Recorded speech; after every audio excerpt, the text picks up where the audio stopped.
कैसे हैं आप सब। आशा करती हूँ कि आप सब कुशल मंगल से होंगे। आज है 8 दिसंबर, दिन सोमवार, और आज के ब्लॉग की शुरुआत कर रही हूँ मैं दोपहर 1 बजे से। और 1 बज चुके हैं, यानी कि अब टाइम हो चुका है लंच बनाने का।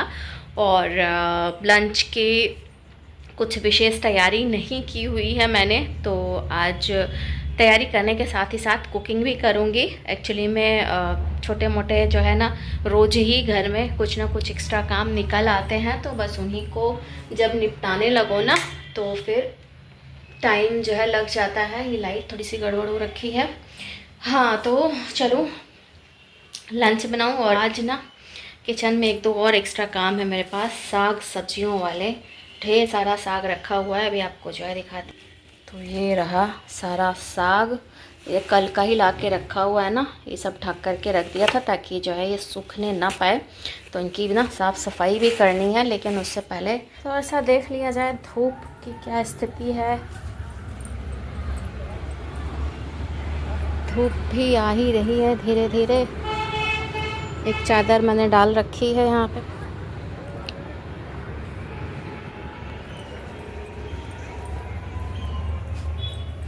सर्दियों में जितना इंतज़ार धूप का होता है ना, धूप के उतने ही ज़्यादा नखरे होते हैं, जल्दी से ना दिखाई ही नहीं पड़ती है। फिलहाल तो अभी भगवान सूर्य नारायण को बहुत ज़्यादा ठंडी नहीं लगी है, जिसकी वजह से अभी रोज़ उनके दर्शन हो रहे हैं। और धूप वगैरह भी अच्छी खासी समय निकल जा रही है, और इस धूप की वजह से थोड़ी सी राहत है। जिस दिन धूप निकलना बंद हो जाएगी ना, मतलब थोड़ा सा बादल वगैरह आ जाते हैं, कोहरा बहुत होने लगता है, तब भयंकर वाली ठंड होने लगेगी।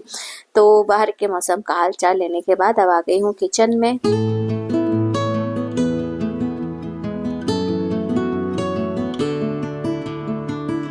कुकिंग स्टार्ट करने से पहले ना अपने बालों को अच्छी तरह से बांध करके हाथ वगैरह धुल लिया है। और बाल वगैरह अगर खुले रहते हैं ना, तो अनायास ही बिना बुलाए ही ना खाने में ये पहुंच जाते हैं।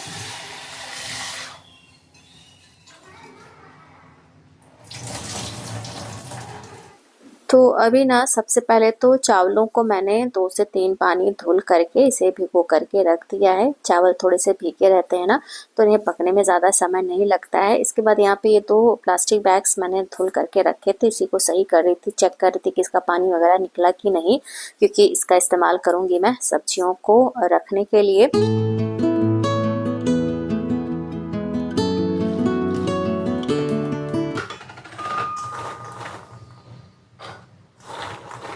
इस बार संडे को जो सब्जियां मैंने लाई थी ना, उनमें से बस केवल एक ये मटर छीलने का ही काम समाप्त हुआ है। बाकी साग तो भी आपको दिखाया वैसे ही सब रखा हुआ है। तो अभी इस टाइम जब मैं कुकिंग के सारे कामों से फ्री हो जाऊंगी ना, इसके बाद फिर उसकी साफ सफाई करूंगी। तो ये जो ठंड वाली सब्जियां हैं ना, ये मतलब इनकी साफ सफाई करने में अच्छा खासा समय निकल जाता है।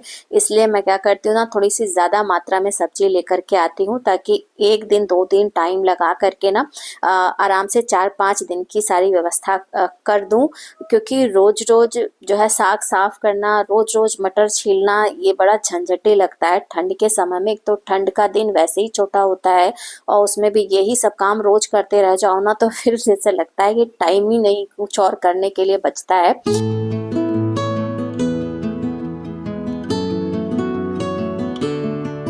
और अब जब इतनी मेहनत और समय लगा करके मटर छिली है, तो मटर का ही कुछ मैं बनाऊंगी। तो आज मैं बना रही हूँ मटर का निमोना, हमारे उत्तर प्रदेश का बहुत ही खास और प्रसिद्ध व्यंजन है।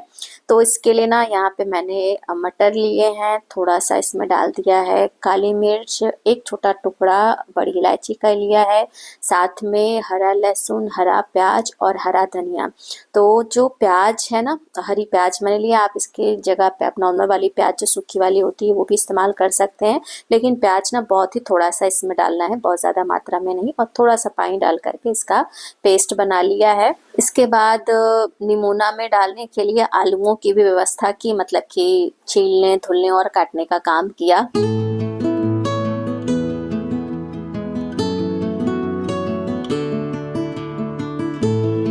तो तो जब तक ये सारी तैयारी की ना, उतनी देर में जो चावल रखा था ये भी पक गया था, तो इसे ना मैंने गैस पर से उतार दिया है। एक एक काम कंप्लीट हो गया और अब इत्मीनान से ना केवल निमोना ही बनाना है।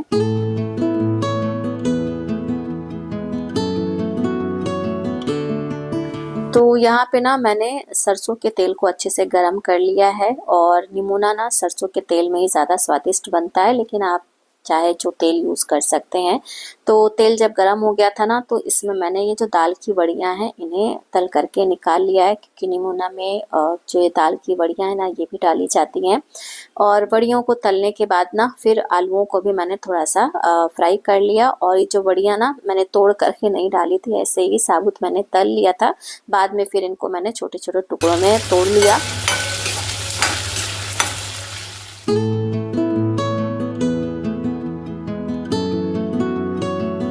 आलूओं को तलने के बाद बचे हुए गरम तेल में हींग का तड़का लगाया और साथ ही इसमें डाल दिया मटर का पेस्ट।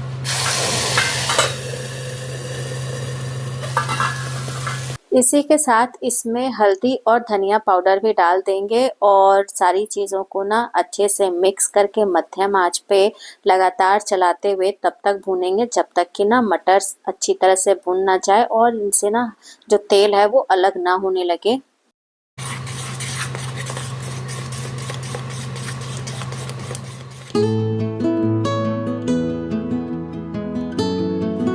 मटर जब अच्छे से भून गई ना, तब इसमें तला हुआ आलू, वड़ियाँ और एक टमाटर को बारीक काट करके डाल दिया है। साथ ही इसमें डाल दिया है स्वादानुसार नमक और वह सारी चीज़ों को अच्छे से मिक्स करके ना इसे ढक करके रख दिया पकने के लिए। और थोड़ा सा ना इसमें साबुत मटर भी डालना होता है, तो वो डालना भूल गई थी, तो याद आ गया, तुरंत ही इसमें डाल दिया। और बस जब तक ये सारी चीज़ें पक रही हैं तब तक सोचा कि बाहर जो है बालकनी में आकर के कपड़ों का हाल चाल ले लिया जाए।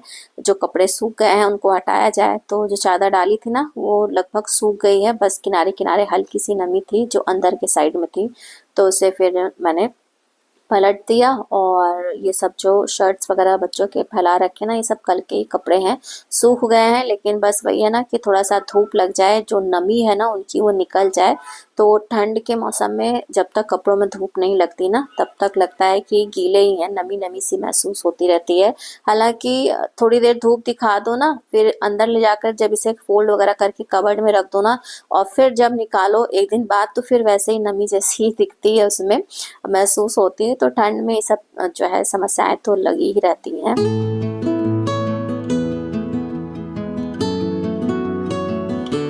तो कपड़ों का हालचाल लेने के बाद वापस से आ गए किचन में निमोना का हालचाल लेने। तो इसी तरीके से घर गृहस्थी के काम होते हैं, एक बार एक जगह, फिर थोड़ी देर बाद दूसरी जगह, सारा दिन ऐसे ही बीत जाता है। तो अभी ये जो निमोना में आलू वगैरह डाली थी ना, ये लगभग पक चुकी थी। तब इसमें मैंने डाल दिया है पानी, और पानी डाल करके इसे अच्छे से मिक्स करके ना अब रख दूंगी थोड़ी देर और पकने के लिए। और चाकू से मैं आलू चेक कर रही थी कितना अभी मतलब पकने में इसे टाइम लगेगा, तो मुश्किल से 3 से 4 मिनट।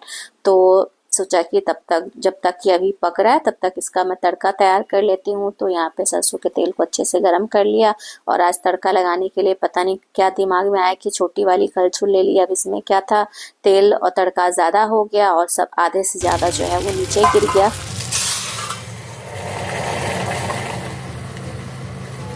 तो जितना तड़का बचा हुआ था ना, उसी से निमोना में तड़का लगा दिया और अच्छे से मिक्स कर दिया। तो आज की जो विंटर स्पेशल लंच थाली है ना, निमोना चावल तैयार है।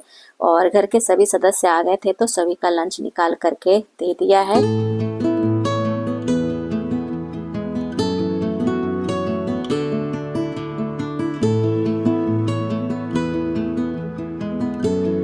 लंच करने के बाद ना मैंने किचन वगैरह नहीं समेटा, क्योंकि अभी बच्चे लंच ही कर रहे थे। तो सोचा कि धूप एकदम चली जाए, इससे पहले ना थोड़ा सा यहाँ पे आराम से धूप लेते हुए साग की साफ सफाई कर दी जाए। नहीं तो फिर अभी जब शाम हो जाएगी ना, तो फिर इसको छूने का मन नहीं करेगा। पता नहीं क्यों साग वगैरह ना बड़ा ठंडा ठंडा सा लगता है, तो ये लगता है कि धूप में ये सब काम कर लिए जाए तो ज़्यादा अच्छा है।